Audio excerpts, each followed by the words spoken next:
Una ay click lang tong Windows. Then type lang natin dito ang name.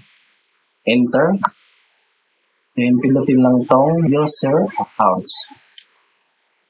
Then pindutin lang tong change account type.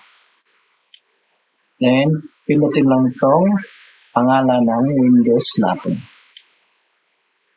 Then pindutin lang tong change the password. So, ilagay natin dito yung current password niya. So, dito natin i-enter yung new password. Then confirm new password.